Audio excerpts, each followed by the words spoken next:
ఓవైపు ప్రభుత్వ భూములను పప్పు బెల్లాలకు పంచిపెడుతున్న సీఎం చంద్రబాబు మరోవైపు రైతుల నుండి మళ్లీ భూములు తీసుకోవడానికి సిద్ధమయ్యారు. అమరావతిలో ఇప్పటికే 54,000 ఎకరాల భూములు సేకరించిన చంద్రబాబు ప్రభుత్వానికి భూదాహం తీరలేదు. మరో 45,000 ఎకరాల భూములను సేకరించాలని నిర్ణయించారు. దీనిపై రైతుల నుండి తీవ్ర వ్యతిరేకత రావడంతో కొన్నాళ్లు వాయిదా వేసిన చంద్రబాబు ప్రభుత్వం మళ్లీ ఇప్పుడు భూసేకరణ పడగ విప్పింది. తొలి విడత 20,000 ఎకరాల భూములను 7 గ్రామాల్లో సేకరించేందుకు రంగం సిద్ధం చేసింది. 54,000 ఎకరాల భూములు లాక్కునేంత వరకు అమరావతి ప్రపంచ స్థాయి నగరమని కలరింగిచ్చిన చంద్రబాబు ఇప్పుడు మళ్లీ మరోసారి భూములు తీసుకోవడం కోసం అమరావతి ఓ మున్సిపాలిటీ అని ముద్ర వేసేశారు.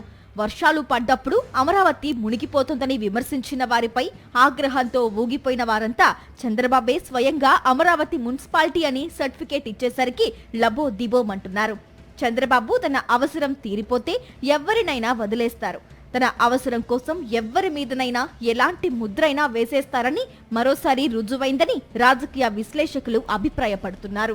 గత ఎన్నికల్లో ఎక్కడా అమరావతి కోసం మళ్లీ అదనంగా భూములు సేకరిస్తామని చెప్పని చంద్రబాబు ఇప్పుడు ప్లేట్లు ఫిరాయించారు.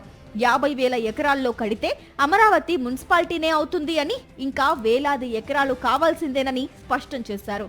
ఇప్పుడు చేపడుతున్న నిర్మాణాలతో అదో బెస్ట్ మున్సిపాలిటీగా మారుతుందని చంద్రబాబు చెప్పడంపై అమరావతి ప్రాంత రైతులు మండిపడుతున్నారు. ఏదైనా ప్రాజెక్టు రావాలంటే కొత్తగా భూసేకరణ చేపట్టాల్సిందేనంటూ చంద్రబాబు తన నోటితోనే అమరావతి అసలు గుట్టు రట్టు చేయడంపై సర్వత్రా విమర్శలు వెల్లువెత్తుతున్నాయి. రైతుల యొక్క మానసికంగా వాళ్ళ గుండె పగిలిపోతూ ఉంది. వాళ్ళు ఎవరికి చెప్పుకోలేని పరిస్థితుల్లో ఉన్నారు. వాళ్ళు చాలా ఆందోళనతో ఉన్నారు.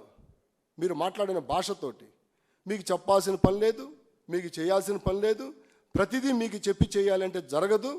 అభివృద్ధి అంటే ఇది మున్సిపాలిటీ కింద ఆగిపోయింది. మీరు చెప్పినట్టు కనుక చెబితే ఇది మున్సిపాలిటీ కింద ఆగిపోయింది, నేను అనుకున్న రాజధాని రాదని చెప్పి నేను మాట్లాడుతూ ఉన్నారు. ఆ రోజు మా నాయకుడు జగన్మోహన్ రెడ్డి గారు ఏం చెప్పారు? ఈ పరిస్థితి ఇలానే ఉంటే, ఈ జనాభా ప్రతిపాదిక మీద మీరు చూసుకుంటే ఇది మున్సిపాలిటీ పరిధిలోనే ఉంటుంది, దీన్ని మీరు మార్చండి అని చెప్పి ఆ రోజు చెప్పాడు ఆయన. చెబితే చంద్రబాబు నాయుడు గారు ఏమన్నాడు?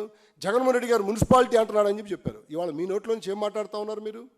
అంటే మీ అవసరం కోసం మీ యొక్క ఆలోచన విధానాలకి అనుగుణంగా ఎవరైనా లేకపోతే మీ నోటికి అబద్ధాలు వల్లెవేసినట్టుగా విస్తారంగా వస్తూ ఉన్నాయి. ఇది మంచి పద్ధతి కాదు. ఇన్నాళ్ళు సీఎం చంద్రబాబు మీరంతా కోట్లకు అధిపతులైపోతారంటూ రైతులను నమ్మించారు. అమరావతి ప్రాంతంలోని 29 గ్రామాల్లోని ప్రభుత్వ, ప్రైవేటు భూములు కలిపి 54,000 ఎకరాలను సమీకరించారు. భూములు ఇవ్వని రైతులను బెదిరించి భయపెట్టి మరీ ల్యాండ్ పూలింగ్లో తీసేసుకున్నారు. 9 నగరాలు కడతాం, ఆ నగరాలన్నిటితో కలిపి అమరావతి మహానగరం అవుతుందని చాలా కాలంగా నమ్మబలికారు. తీరా చూస్తే ఇప్పుడు ఇదంతా ఓ మున్సిపాలిటీని కట్టడం కోసమే చేస్తున్నామని చంద్రబాబు స్వయంగా చెప్పడం టీడీపీ నేతలకే మింగుడు పడటం లేదని సమాచారం. చంద్రబాబు ముఖ్యమంత్రి అయ్యి 18 నెలలైంది. అయినా కనీసం రైతులకు ప్లాట్లు కూడా అందించలేదు.